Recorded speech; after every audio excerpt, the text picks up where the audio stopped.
कौन? इन सब स्टूडेंट की मौत का जिम्मेदार कौन? 3 aspirants have lost their lives after a coaching center located in India's capital, New Delhi, was flooded due to heavy rain. कि ये बच्चा जो है जिसकी डेथ हुई है, जो स्टूडेंट जिसकी डेथ हुई है, ये मेरी कोचिंग का था। खुल के कह रहा हूँ कि मैं उनके साथ हूँ, इसमें कोई दुविधा नहीं।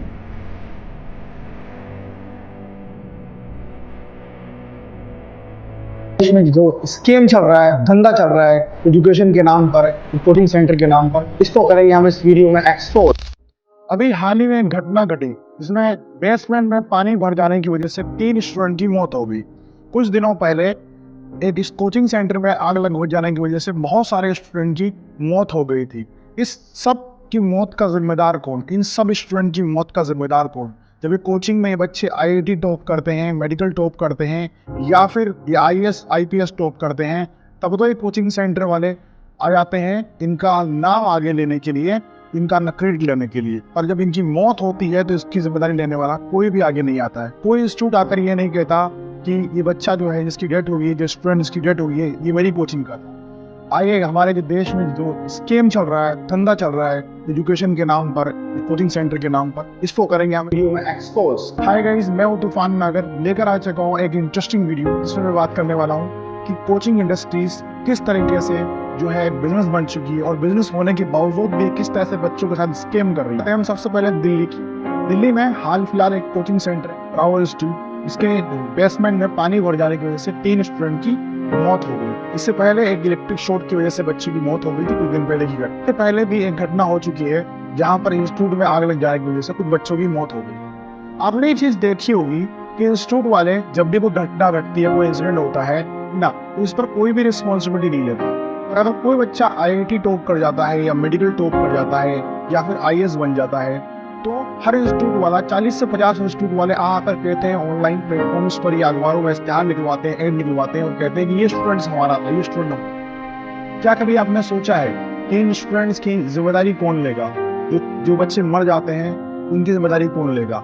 जो टॉप कर जाते हैं उनका क्रेडिट लेने तो आप पहुंच जाते हैं, मगर जो स्टूडेंट्स मर जाते हैं, डेड हो जाती है जिनकी, तो कोई इंस्टीट्यूट वाला आकर ये क्यों नहीं कहता कि स्टूडेंट की हादसे में मौत हो गई है या ये जो इंसिडेंट हुआ है, ये उनके पेरेंट्स को आकर मोटिवेशन क्यों नहीं देता? तो उनको 20-30 लाख रुपए डोनेट कर दे कि हाँ, आपके बच्चे की मौत हो गई है, इसके लिए आप भरपाई के लिए मैं तौर पर जो मैंने आपसे पैसा कमाया था या आपके नाम पर जो पैसा कमाया था स्टूडेंट के नाम पर, उससे मैं कुछ डोनेट कर दूँ। सबसे पहली बात तो मैं ये जानना चाहता हूँ कि कोचिंग इंस्टीट्यूट जो चलते हैं, ये जो आया खासतौर से आईएएस कोचिंग सेंटर्स, मैं ये जानना चाहता हूँ कि कोर्स 2 साल का क्यों होता है? अगर आईएएस ही बनना है तो 1 साल का कोर्स क्यों नहीं होता? क्योंकि वो इतनी मोटी मोटी बुकें आपको पढ़ा देते हैं और कहते हैं कि इसमें सिलेबस बहुत सारा होता है ना, तो हमें टाइम लगेगा इसको पढ़ाने में, आईएएस बनाने में, आईपीएस बनाने में टाइम लगेगा। तो इतनी मोटी मोटी बुक्स, इतने मोटे मोटे नोट्स आपको लिखवा दिए जाते हैं और कहता है कि हमने सब पढ़ा दिया, अब इसमें से कुछ भी नहीं बाहर नहीं जाएगा।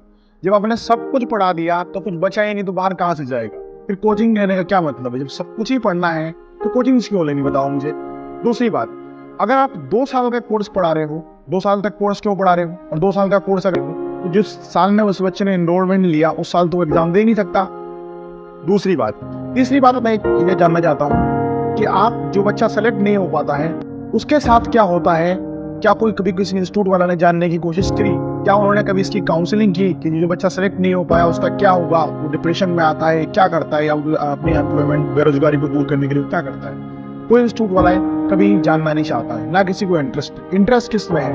इंटरेस्ट इसमें है कि जो सेलेक्ट हुआ है ना, उस बच्चा 10 से 20, 30, 40 कोचिंग सेंटर वाले आएंगे और अपनी दावेदारियां ठोकेंगे कि ये हमारे इंस्टीट्यूट से पढ़ा था, ये सब्जेक्ट हमारे इंस्टीट्यूट से पढ़ा था। जबकि स्टूडेंट खुद ये बात जानता है कि मैं इनके इंस्टीट्यूट से नहीं पढ़ा था, मैं तो सेल्फ स्टडी किया था, मैंने सेल्फ स्टडी की थी, थोड़ा बहुत इनका कंटेंट मैंने देखा होगा, अदरवाइज तो मैंने इनका कुछ भी यूज नहीं किया। अब बात करते हैं, आपने सुना होगा कि कोई भी कंपनी जो होती है उसके पास अपना आईटी सेल होता है, उसके पास मार्केटिंग टीम होती है। इन इंस्टीट्यूट वालों के पास भी मार्केटिंग टीम होती है।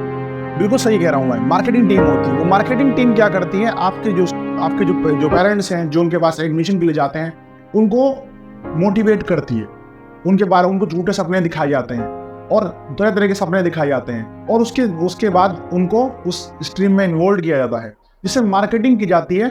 जैसे कि प्रोडक्ट को बेचने के लिए मार्केटिंग की जाती है, ठीक उसी तरीके से एज स्टूडेंट को मार्केट की तरह, प्रोडक्ट की तरह यूज किया जाता है। आपको ये जानकर हैरानी होगी कि मार्केटिंग टीम और एड वाली टीम अलग से होती है, जो एडवर्टाइजिंग करती है, अखबारों में जो आप एड देखते हो, ये टीम अलग से होती है। तो ये क्या, ये मैं जानना चाहता हूँ कि अगर ये बिजनेस, अगर उन्होंने कह दिया, अगर वो कोचिंग वालों से आप बात करो तो कहेगी जी हमारा बिजनेस है। तो अगर ये बिजनेस है तो बिजनेस में तो प्रोडक्ट दिया जाता है, कोई भी कंपनी कुछ प्रोडक्ट बना रही है तो सर्विस दे रही है, प्रोडक्ट दे रही है।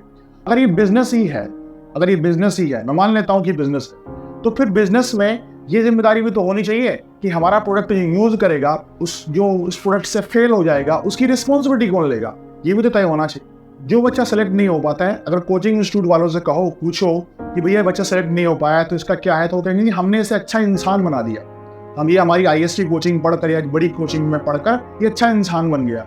तो मैं आपसे जानना चाहता हूँ कि अगर अच्छा इंसान ही बनाना है तो फिर उसे 18 महीनों का 2 साल का कोर्स क्यों करवाना।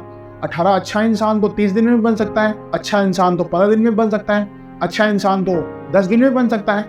भैया आप 500 का कोर्स बेचो, 100 का कोर्स बेचो, 1000 का कोर्स बेचो और अच्छा इंसान बना दो। उसके लिए 1.5 लाख रुपए का कोर्स खरीदने की क्या जरूरत है। जब अच्छा इंसान ही बनना है, उसके लिए ज्योग्राफी की, इकोनॉमिक की, हिस्ट्री की इतनी मोटी मोटी बुकें पढ़ने की, नोट्स पढ़ने की क्या जरूरत है भाई अच्छा इंसान बनने के लिए। ये कोचिंग इंस्टीट्यूट जो है, ठीक ना, जो भी इंसिडेंट हुआ है ना, और ये अलग अलग बातें करते हैं। तो कभी इनसे बोला जाए कि भाई आप जो है थोड़ी बच्चा गरीब है, पुअर है, अपनी फीस इतनी फीस एफोर्ड नहीं कर सकता, या जो आपको जानकर हैरानी होगी कि 10 रुपया भी किसी का कम नहीं करते। अगर आप जाकर बोलोगे उनसे तो क्या बोलते जानते हो, ये काम मैं नहीं देखता, ये तो मेरी मैनेजमेंट टीम देखती है। तेरी मैनेजमेंट टीम क्या तेरी बात नहीं मानती, और तू तो सिर्फ पैसे गिनने के लिए है कि 40,000 आया, 40 लाख आया कि 50 लाख आया, 1 साल का कितना आया, इस काम के लिए। क्या किसी बच्चे की आप हेल्प नहीं कर सकते, किसी स्टूडेंट की हेल्प नहीं कर सकते? अगर कुछ भी वो गरीब है, अफोर्ड नहीं कर सकता तो उसकी मदद करनी चाहिए ना। पर इंस्टीट्यूट वाले क्या बोलते हैं कि हम आपकी मदद नहीं कर सकते क्योंकि हमारी मैनेजमेंट टीम ये देखती है। तो फिर आप क्या करते हो। और अच्छी बात, आप जो सबसे इंपॉर्टेंट बात जो मैं बताने वाला हूँ, आजकल क्या हो गया है, लोग यूट्यूब पर आ गए हैं मोटिवेशन स्पीकर बनकर, या कुछ भी फेमस हो जाते हैं, और फेमस होने के बाद क्या कहते हैं, वो अपने यूट्यूब चैनल पर या सोशल मीडिया प्लेटफॉर्म्स पर वो कोई भी कोर्स लॉन्च कर देते हैं। कोर्स में वो खुद नहीं पढ़ाते हैं, वो खुद टीचर नहीं होते हैं, किसी और फैकल्टी को हायर करते हैं और उनके नाम पे इंस्टीट्यूट चल रहा होता है। तो मेरे को ये जानना है कि जब आप पढ़ाते नहीं हो, टीचिंग नहीं करते हो, आपकी इसकी स्किल नहीं है, आपको कुछ भी नहीं पता नहीं इसके बारे में, तो आप फिर इंस्टीट्यूट कैसे चला रहे हो। तो आपने तो इसे खुलेआम बिजनेस बना दिया कि मैं अपने नाम का यूज करूंगा और इसके नाम पे बच्चा आएगा, बैठेगा यहाँ पर और पढ़ेगा और मैं पैसा कमाऊंगा उनसे। बहुत सारे इंस्टीट्यूट ऐसे हैं, मैं किसी का नाम नहीं लेना चाहता, जो पढ़ाते नहीं इस वक्त, उनके नाम से बच्चा आ रहा है और वो कभी भी क्लास में नहीं पढ़ाते हैं, वो उसकी जगह पर और टीचर पढ़ाते हैं। और सबसे इंपॉर्टेंट चीज जो मैं बताना चाहता हूँ कि 99% स्टूडेंट जिन कोचिंग में एडमिशन लेता है उसको ये पता भी नहीं होता है कि मुझे कौन सा टीचर पढ़ाएगा।